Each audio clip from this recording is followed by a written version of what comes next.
depuis des temps anciens, ceux, en gros, victimes de démons religieux, qui disent avoir vu des êtres humains souffrir dans l'au-delà, dans les flammes de l'enfer, ont été victimes de fausses visions émanant des démons religieux de haut rang. Et beaucoup de chrétiens m'ont déjà écrit, ils vont envoyer des versets qu'eux-mêmes ils n'arrivent pas à pénétrer, des versets qu'ils ne peuvent pas comprendre, des versets qu'ils ne savent même pas lire. Ils vont vous donner la parabole de Luc, où le soi-disant Jésus aurait parlé d'une parabole d'un certain pauvre Lazare et du mauvais riche, en disant voilà que Jésus a démontré que le lac de feu existe, ils appellent ça l'enfer en même temps que dans le séjour des morts, les gens souffrent. Mais on va vous démontrer que dans le séjour des morts, les gens ne souffrent pas, parce que vous êtes juste victime de votre propre ignorance. Vous êtes victime de mauvaises traductions. Vous êtes victime des personnes qui sont venues voler l'histoire du peuple noir. Ces gens-là eux-mêmes qui étaient sous l'influence des démons religieux. L'antithèse que l'on peut faire à cette théorie ou vision sur la souffrance de l'homme après son décès dans l'enfer, c'est qu'elle est en contradiction plutôt, avec la réalité connue. Avec la réalité connue. Quand vous lisez dans le livre de Temoussia, ils vont l'appeler Job dans les bibliothèques classiques, dans Temoussia chapitre 4, versets 9 à 10, il est dit ici, dans la Bible, au moment où les démons de vision de la nuit agitent la pensée, quand les hommes sont livrés à un profond sommeil, je fus saisi de frayeur et d'épouvante, et tous mes os tremblèrent, un démon passa près de moi, tous mes cheveux crépus se hérissèrent, une figure d'un aspect inconnu était devant mes yeux, et j'ai entendu une voix qui murmurait doucement.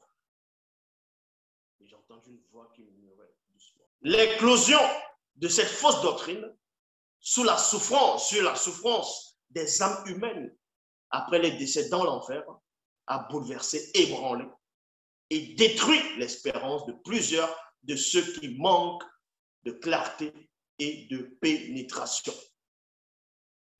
Il y a des personnes qui sont encore esclaves, emprisonnées des religions dites révélées, tout simplement parce qu'elles ont peur, ou ces personnes ont peur, d'une souffrance de l'enfer.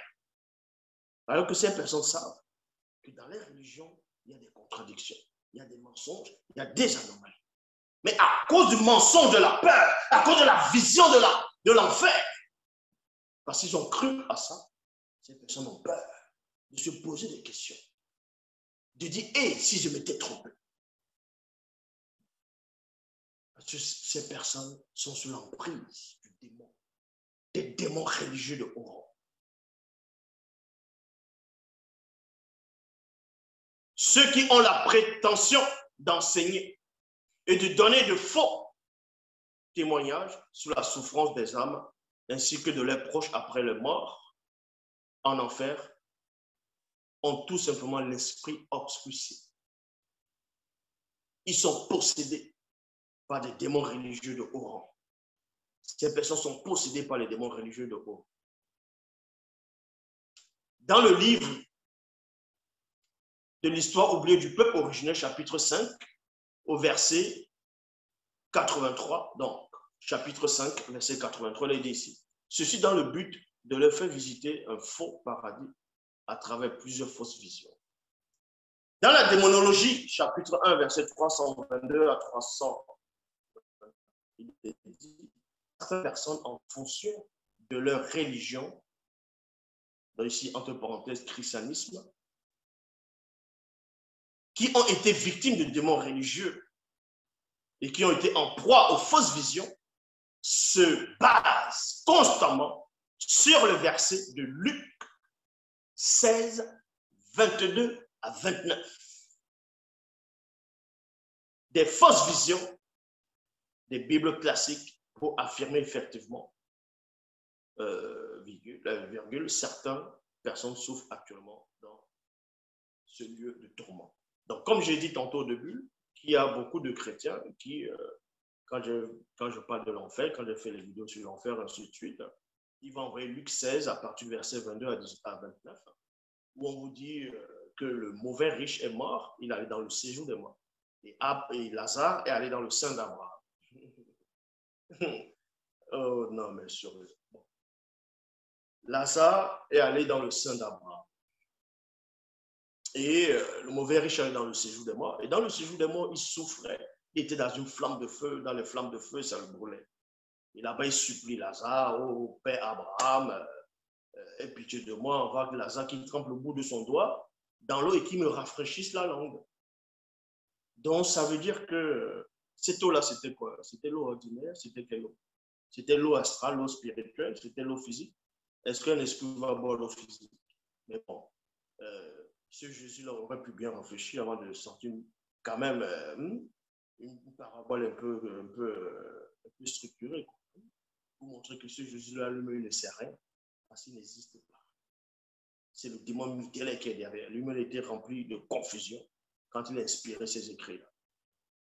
Dans Luc 16, 22 à 29, on vous apprend, et c'est là où beaucoup de chrétiens vont se baser, pour dire que l'enfer existe, voilà, le mauvais riche plutôt, il est dans le flamme de feu, il en tout souffrira.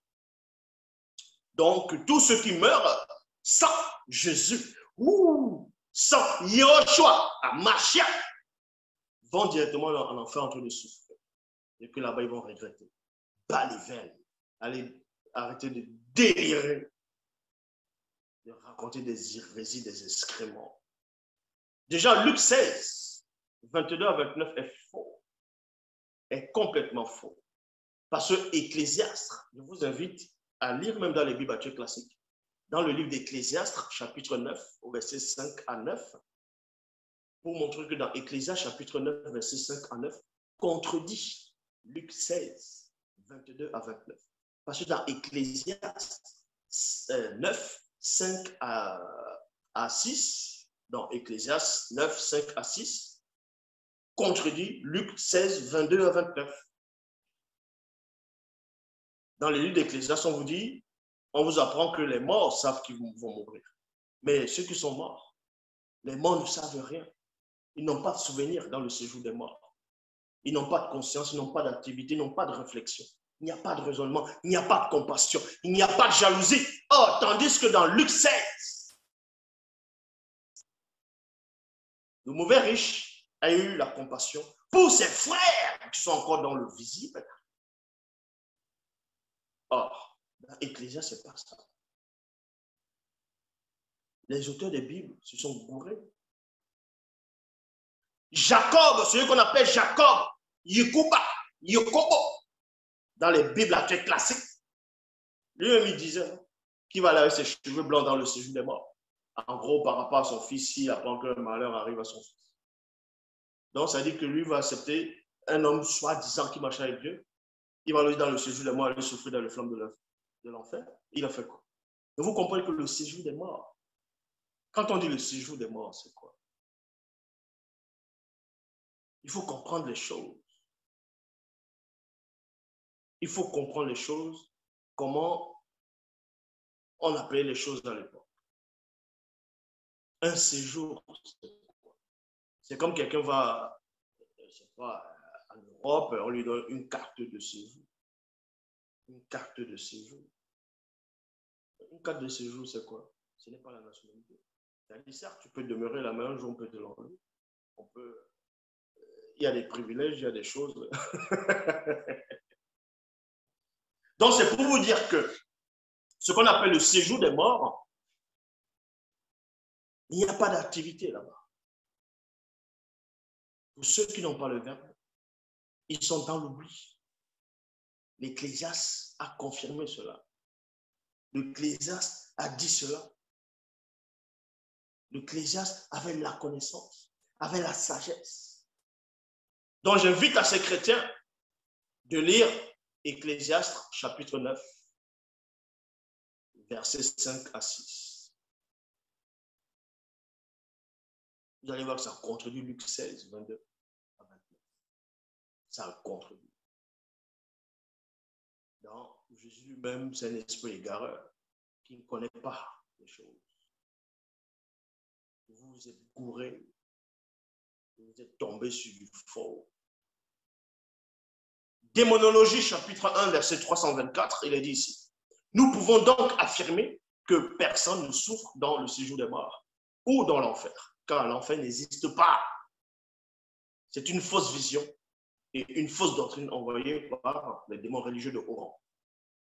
Maintenant, les personnes vont dire, oui, si l'enfer n'existe pas, c'est-à-dire que l'homme, alors, il doit faire ce qu'il veut sur la terre, vu qu'il n'y aura pas un jugement. Mais qui vous dit qu'il n'y a pas un jugement? Il y a un jugement. Et oui, il y a un jugement. Mais ce n'est pas l'enfer. Ce n'est pas ce qu'on vient vous décrire. Jésus lui-même a tapé poteau, comme disent les Ivoiriens. Il a tapé poteau.